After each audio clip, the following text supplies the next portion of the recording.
Hello friends, welcome to our YouTube channel JK quick learning. आज हमें fundamental rights का दूसरा राइट पढ़ना है, राइट टू फ्रीडम, जिसमें टोटल 5 आर्टिकल्स है। आर्टिकल 19 से लेकर 22 तक 5 आर्टिकल्स कौन कौन से है? Article 19, article 20, article 21, article 21A and article 22। आज के वीडियो में हम खाली आर्टिकल 19 एंड 20 को समझेंगे। अगर अभी तक हमारी चैनल को सब्सक्राइब नहीं किया है तो चैनल को सब्सक्राइब करिएगा, और अगर हमारी वीडियो हेल्पफुल लगेगी तो वीडियो को भी लाइक करिएगा। तो यहां पर आप देख सकते हो कि आर्टिकल 19 से लेकर आर्टिकल 22 तक जितने भी आर्टिकल्स हमारे कॉन्स्टिट्यूशन के अंदर है वो राइट टू फ्रीडम की बात करते हैं। यहां पर सबसे पहले इसमें से हम पढ़ेंगे आर्टिकल 19 के बारे में।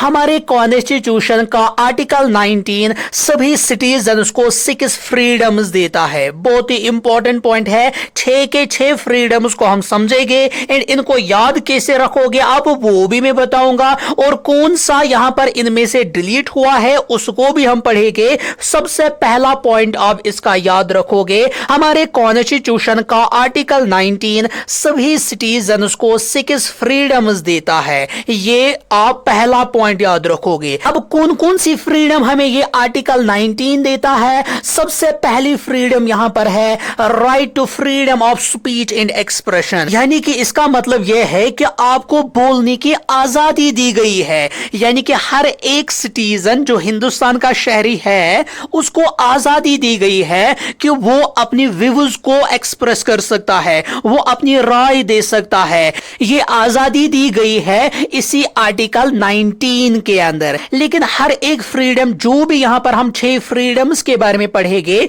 इन सब के अंदर थोड़ी सी रेस्ट्रिक्शंस भी रखी गई है, क्योंकि अगर एक इंसान को बोलने की आजादी पूरी की पूरी दी जाएगी, वो कल जाके किसी को गालियां भी निकाल सकता है, वो कल जाके कुछ भी कर सकता है, ये बताएगा कि हमें आजाद छोड़ दो, हम दूसरे मुल्क के साथ जाना चाहेंगे। तो इसीलिए यहां पर हर एक फ्रीडम के साथ साथ कुछ ना कुछ रेस्ट्रिक्शंस रखी गई है। जैसे अगर आप इस फ्रीडम की बात करोगे, freedom of speech and expression के अंदर क्या रेस्ट्रिक्शंस रखी गई है? जैसे आप अपनी स्पीच से इंडिया की सॉवरेनिटी और इंटीग्रिटी पर अटैक नहीं कर सकते हो। आप कल जाके ये नहीं कह सकते हो कि ये जो पंजाब का रीजन है ये चलो इसको आजाद छोड़ दो, इसको पाकिस्तान के हवाले कर दो। ऐसी बातें आप नहीं कह सकते हो, ऐसी बातें करने की आपको इजाजत नहीं दी गई है। या कल जाके किसी की आप कोई बदनामी नहीं कर सकते हो, या कल जाके आप कोई बड़का भाषण नहीं दे सकते हो जिसकी वजह से कोई वायलेंस हो जाए। तो ऐसी रेस्ट्रिक्शंस हर एक फ्रीडम के साथ यहां पर रखी गई है।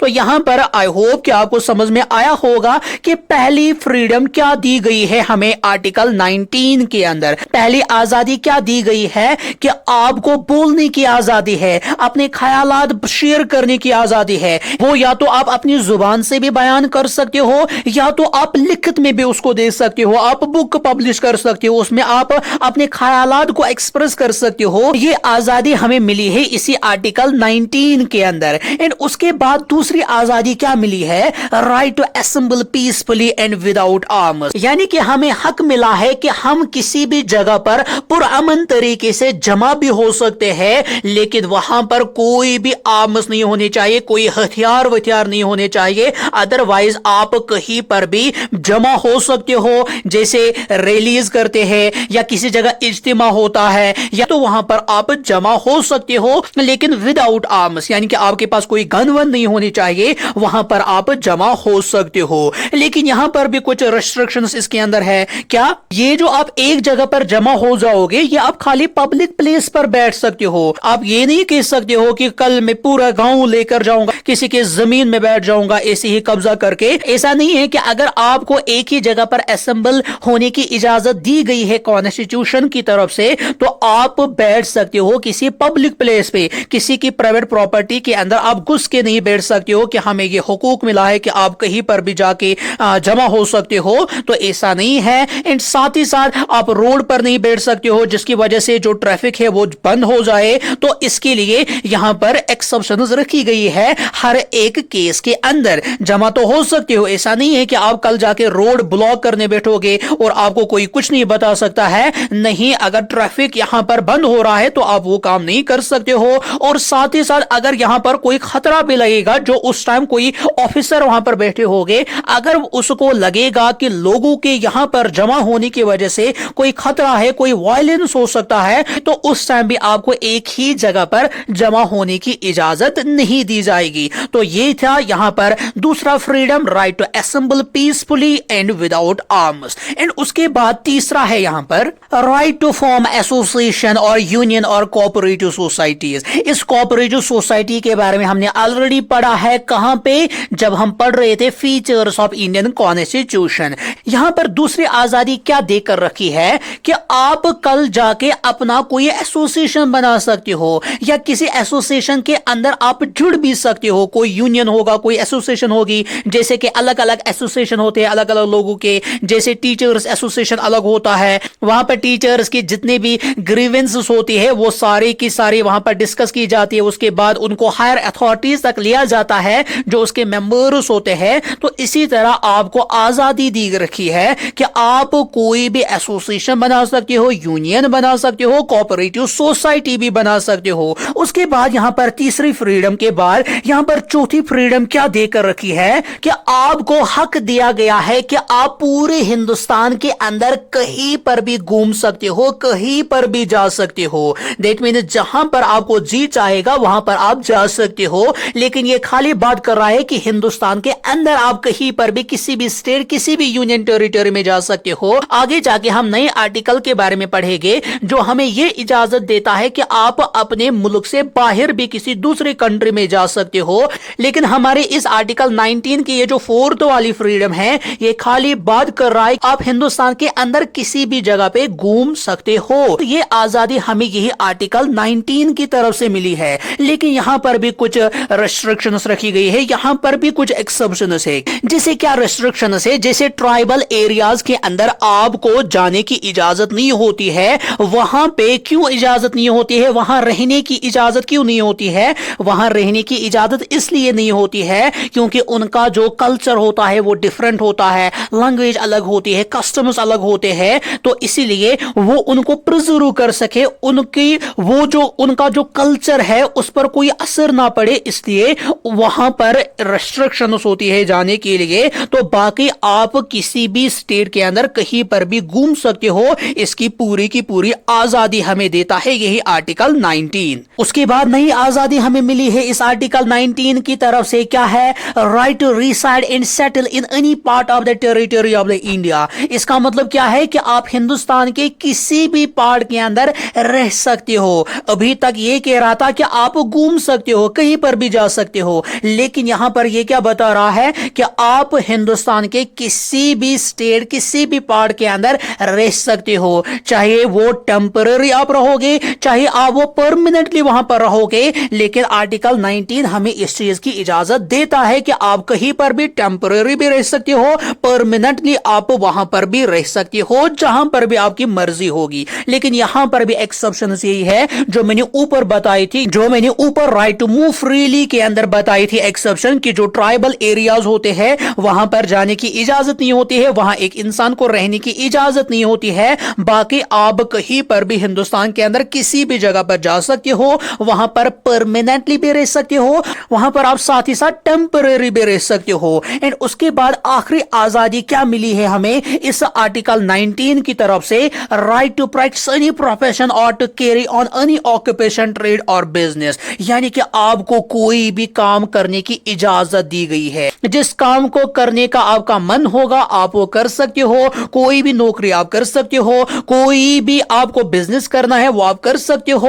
लेकिन यहां पर भी कुछ एक्सेप्शन है। एक तो यही है कि अगर कोई यहां पर आपको कोई प्रोफेशनल नौकरी करनी है, उसके लिए आपको उसी प्रोफेशन की डिग्री भी होनी चाहिए, या आप कोई यहां पर कोई डेंजरस काम नहीं कर सकते हो, जैसे कि ड्रग्स का काम नहीं कर सकते हो, यहां पर कोई आप इलीगल काम नहीं कर सकते हो। तो ये एक्सेप्शन कुछ इसके अंदर है। और बाकी यहां पर इजाजत दी गई है कि आपको जो जी चाहेगा वो काम आप कर सकते हो। लेकिन अगर नौकरी की बात करेंगे उसके लिए तो क्वालिफिकेशन मांगी ही जाएगी। लेकिन बाकी यहां पर जो ड्रग्स का काम है, जो भी यहां पर बाकी गलत काम है हमारे समाज के अंदर, उनको करने की बिल्कुल भी इजाजत नहीं है। अगर वो काम आपको करते हुए देखा जाएगा तो आप बिल्कुल सजा के मुस्तहिक रहोगे, आपको सजा डेफिनेटली उसकी वजह से मिलेगी ही मिलेगी। अब यहां पर हम देखेंगे शॉर्टकट ट्रिक की मदद से आप ये 6 के 6 फ्रीडम्स कैसे याद रख सकते हो।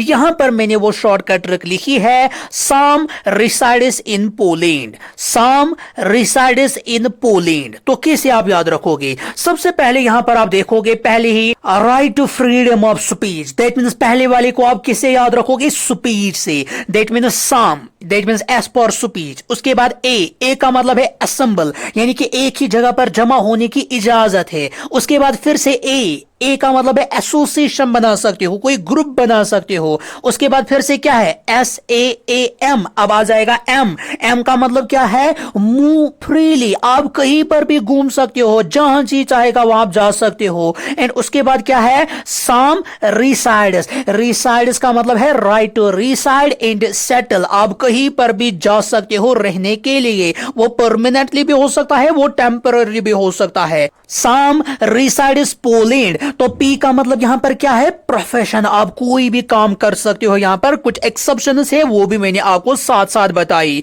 तो इन 6 फ्रीडम्स के बेस पर क्वेश्चन पूछा जाता है। इसको फिर से मैं रिवाइज करूंगा, साम रिसाइड्स इन पोलैंड। एस का मतलब क्या होता है? आपको बोलने की आजादी है, स्पीच की, राइट फ्रीडम ऑफ स्पीच है। ए का मतलब क्या है? असेंबल, आपको एक ही जगह पर जमा हो जाने की आजादी है। ए का मतलब फिर से क्या है? एसोसिएशन आप बना सकते हो। एम का मतलब क्या होता है? मूव फ्रीली, आप कहीं पर भी आजादी से घूम सकते हो। उसके बाद रिसाइड्स का मतलब क्या है? आप कहीं पर भी रह सकते हो। लैंड का मतलब क्या है? पो का मतलब प्रोफेशन, आप कोई भी काम यहां पर कर सकते हो। ये 6 के 6 आप ऐसे ही याद रख सकते हो। खुद ब खुद कोई भी चीज याद नहीं रहती है जब तक ना आप उसके लिए मेहनत करोगे, प्रैक्टिस करोगे। जितनी बार आप बार बार इस चीज को रिवाइज करोगे उतनी ही जल्दी आपको ये याद भी रह जाएंगे। तो इस ट्रिक को आप याद रखोगे कि किसकी मदद से आप ये 6 के 6 फ्रीडम्स याद रख सकते हो। ये एग्जाम्स में पूछे जाते हैं और कैसे क्वेश्चन फ्रेम होता है वो तो हम देखते ही है। जैसे चैप्टर खत्म हो जाता है उसके बाद हम एक MCQ वीडियो भी बनाते हैं, वहां पर आपको समझ में आ जाता है कि कैसे क्वेश्चंस फ्रेम हो जाते हैं एंड उन क्वेश्चंस को करना कैसे होता है। एंड उसके बाद हम यहां पर देखेंगे इसके अंदर एक और आर्टिकल था। एक्चुअली इस आर्टिकल 19 के अंदर 7 फ्रीडम्स रखी गई थी। एंड यहां पर जो एक फ्रीडम है, right to acquire, hold and dispose of property, इसको डिलीट किया जाता है। यानी कि राइट टू प्रॉपर्टी जो है इसको डिलीट किया जाता है। कब डिलीट किया जाता है? 1978 के अंदर इसको डिलीट किया जाता है। किसकी मदद से डिलीट किया जाता है? 44th अमेंडमेंट एक्ट की मदद से इसको डिलीट किया जाता है। कभी कभार पूछा जा सकता है कि बताइए कि इस राइट टू फ्रीडम के आर्टिकल 19 के अंदर 7 फ्रीडम्स दे के रखी थी एक सिटीजन को, लेकिन एक फ्रीडम को यहां पर डिलीट किया गया है। बताइए कि वो जो फ्रीडम थी वो कौन सी थी? Right to acquire, hold and dispose of property, इसको डिलीट किया गया है। कब डिलीट किया गया है? किस अमेंडमेंट की मदद से डिलीट किया गया है? 44th अमेंडमेंट एक्ट 1978 की मदद से इसको डिलीट किया गया है। एंड उसके बाद आप नेक्स्ट पॉइंट इसके बारे में क्या याद रखोगे?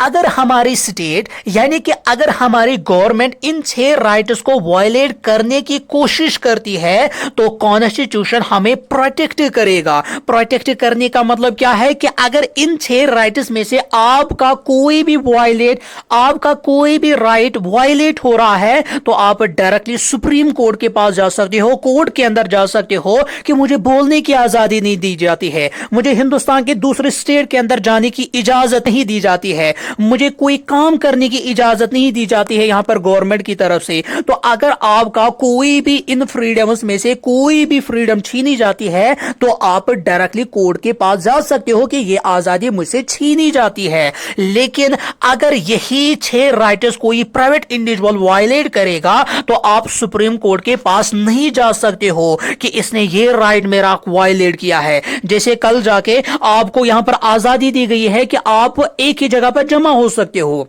तो कल जाके आप यहां पर मशवरा करोगे किसी के घर में हमें जमा हो जाना है, वो आपको बताएगा कि नहीं, आपको मेरे घर में आने की इजाजत नहीं है, मैं आपको अपने घर आने नहीं दूंगा। तो इसका मतलब ये नहीं है कि उसने आपकी फ्रीडम को छीना है। इसका मतलब ये नहीं है कि आप कोर्ट के पास जा सकते हो कि कल उस हमसाये ने मुझे अपने घर आने नहीं दिया। अगर ये 6 राइट्स आपसे छीने जाते हैं तो अगर स्टेट की तरफ से छीने जाएंगे तब जाके कोर्ट के पास जा सकते हो। अगर किसी प्राइवेट इंडिविजुअल की तरफ से, अगर किसी प्राइवेट पर्सन की तरफ से ये राइट्स छीने जाते हैं तो आप किसी कोर्ट के पास नहीं जा सकते हो। इन आर्टिकल 19 के बाद हम यहां पर most important and most interesting article के बारे में पढ़ेंगे, वो है आर्टिकल 20। बहुत ही मजेदार आर्टिकल है, इसको आप आराम से समझना, एक एक पॉइंट को समझना जरूरी है इसके अंदर, इसलिए आप इत्मीनान से इस वीडियो को एंड तक देखिएगा। अगर बाद में कहीं पर भी कोई भी कंफ्यूजन भी रहेगा तो आप कमेंट्स में बता सकते हो, मैं आपका वो कंफ्यूजन वहां पर भी क्लियर करूंगा। यहां पर आर्टिकल 20 उन लोगों को प्रोटेक्शन देता है, क्या अच्छे से समझना, यहां पे आर्टिकल 20 उन लोगों को प्रोटेक्शन देता है जिनके ऊपर कोई केस लगा होगा। अगर किसी इंसान ने कोई क्राइम किया है तो उसको फिर भी क्यों प्रोटेक्शन की जरूरत है? उसने अगर जुर्म किया है तो सजा मिलनी चाहिए, तो क्यों उनको प्रोटेक्शन की जरूरत है? इसीलिए प्रोटेक्शन की जरूरत है ताकि किसी भी सजा याफ्ता इंसान को जरूरत से ज्यादा सजा नहीं मिलनी चाहिए, तो उसको जो सजा मिलनी चाहिए वो कानून के हिसाब से ही सजा मिलनी चाहिए। ऐसा नहीं है कि आप अपनी मन मर्जी से कल जाके किसी ने चोरी की होगी तो आप उसको उम्र कैद की सजा दे दोगे, ऐसा नहीं है। तो इसीलिए अब यहां पर आप देखोगे कि इस आर्टिकल 20 के अंदर 3 प्रोविजंस को रखा गया है। कितनी प्रोविजंस को रखा गया है? 3 प्रोविजंस, 3 कानून इस आर्टिकल 20 के अंदर लिखे हैं। क्या क्या है ये बहुत ही इंटरेस्टिंग है, बहुत ही मजेदार है, आपको आराम से समझ में आ जाएगा। मैं बिल्कुल इजी लैंग्वेज में आपको समझा दूंगा कि तीनों का मतलब क्या है। बहुत ही मजेदार है, आपको लाइफ में हमेशा ये काम आएगा। आर्टिकल 20 का पहला प्रोविजन क्या बता रहा है? No ex post facto law. इसका मतलब क्या है?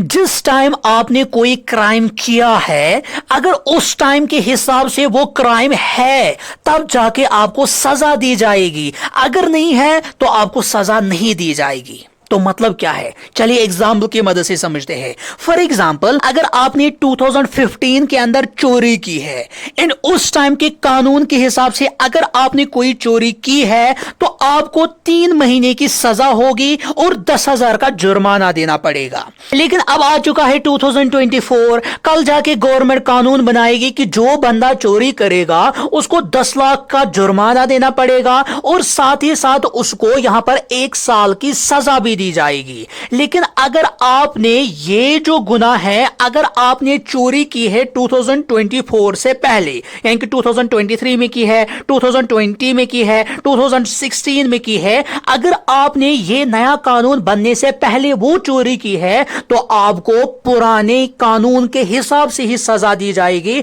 आपको इस नए कानून के हिसाब से सजा नहीं दी जाएगी। यही कहता है आर्टिकल 20 का पहला प्रोविजन, क्या? No ex post facto law. ये तीनों की तीनों चीजें आप याद रखोगे। पूछा जाता है डायरेक्टली एग्जाम में, बताओ कि आर्टिकल 20 किस किस की बात कर रहा है? ऑप्शंस रखी जाती है, no ex post facto law, no double jeopardy, या नो सेल्फ इनक्रिमिनेशन, या कुछ और रखा जाएगा, कोई और ऑप्शन रखी जाएगी। बताओ कि आर्टिकल 20 का इन चीजों की बात कर रहा है। तो ऐसे क्वेश्चंस ऐसे ही क्रिएट होते हैं, लेकिन क्वेश्चंस को करने का मजा तो तब आ जाएगा जब कंसेप्ट क्लियर हो गए कि मतलब क्या है इन चीजों का। एंड उसके बाद यहां पर दूसरा प्रोविजन क्या रखा गया है इस आर्टिकल 20 के अंदर? No double jeopardy. इसका मतलब क्या है? इसका मतलब है कि एक इंसान को एक ही जुर्म पर डबल सजा नहीं दी जाएगी। यानी कि अगर आपने किसी का कत्ल किया है एंड आपको एक बार 10 साल की सजा दी गई है, लेकिन उसके बाद आपको फिर से नई 10 साल की सजा नहीं दी जाएगी। आपको एक ही जुर्म करने पर बार बार सजा नहीं दी जा सकती है। यही कहता है आर्टिकल 20 का प्रोविजन सेकंड, कि एक ही इंसान को एक ही जुर्म करने पर बार बार सजा नहीं दी जाएगी, यही इसका मतलब है। एंड उसके बाद लास्ट प्रोविजन की हम बात करेंगे, ये वाला बहुत ही इंटरेस्टिंग है, आपको लाइफ में हमेशा ये काम आएगा। No self incrimination. अगर आपको पता होगा इन कानूनों के बारे में, आप पर कोई भी जुल्म नहीं कर सकता है अगर आपके पास नॉलेज होगी तब। ये नो सेल्फ इनक्रिमिनेशन क्या बताता है? इसका मतलब है कि अगर आप पर कोई इल्जाम लगा है और आपको ही जबरदस्ती बुलवाया जाता है कि आपने ये क्राइम किया है, और अगर आप भी कबूल करते हो फोर्स में आके कि हाँ मैंने ही ये क्राइम किया है, तब भी जाके वो क्राइम ही नहीं माना जाएगा जब तक ना उसका सबूत हो कि हाँ इसने ये क्राइम किया है। यानी कि कल जाके अगर आपको पुलिस कस्टडी में लिया जाता है और वहां पर एसएचओ आके आपको मारपीट कर रहा है कि आप बताइए कि आपने ये जुर्म किया है, आप बताइए कि आपने ये जुर्म किया है, एंड अगर आप वहां पर उस मारपीट से बचने के लिए आप कबूल करोगे भी हाँ मैंने ये जुर्म किया है, लेकिन उसके बाद जब आपको कोर्ट में लिया जाएगा कि इसकी जुर्म की क्या सजा होनी चाहिए, तो उस एसएचओ को बताया जाएगा कि इस विटनेस ने जो कबूल किया है कि मैंने ये जुर्म किया है, इसका क्या सबूत है आपके पास कि हाँ ये सच ही बोल रहा है, इसका सबूत मुझे आप दिखाइए। तो इसका मतलब यह है कि जो आपने गुनाह खुद का ही कबूल किया होगा कि मैंने ऐसा किया है, फोर्स में आके आपने कबूल किया होगा, जज के सामने वो नहीं चलेगा क्योंकि वो उसको बताएगा, क्योंकि उसको पता है कि आर्टिकल 20 का प्रोविजन 3 मुझे बताता है कि अगर किसी विटनेस ने खुद से कबूल किया है कि मैंने ऐसा किया है, जबरदस्ती में आके उसने ये एक्सेप्ट किया, तो इसका मतलब ये है तब भी जाके आपको एक क्रिमिनल नहीं माना जाएगा जब तक ना वो उस चीज का सबूत भी लाएगा जिस जुर्म की कबूलियत आपने की भी होगी, तब भी जाके उसको सबूत लाना ही पड़ेगा। तो यही था इसका मतलब नो सेल्फ इनक्रिमिनेशन का। दोनों के दोनों आर्टिकल्स बहुत ज्यादा इंपॉर्टेंट है। आर्टिकल 20 भी इंपॉर्टेंट है, आर्टिकल 19 भी इंपॉर्टेंट है, जिसके अंदर 6 फ्रीडम्स हमें देकर रखी गई है। लास्ट 2 दिनों से मैं आपके लिए कोई वीडियो नहीं बना सका क्योंकि मेरे खुद के भी एग्जाम चल रहे थे, उसके लिए मैं आपका माजरत का हूं, लेकिन आज के बाद कंटिन्यू मैं वीडियो अपलोड करने की कोशिश करूंगा। आई होप कि आपको ये वीडियो अच्छी लगी होगी। अगर वीडियो अच्छी लगी है तो वीडियो को लाइक करिएगा।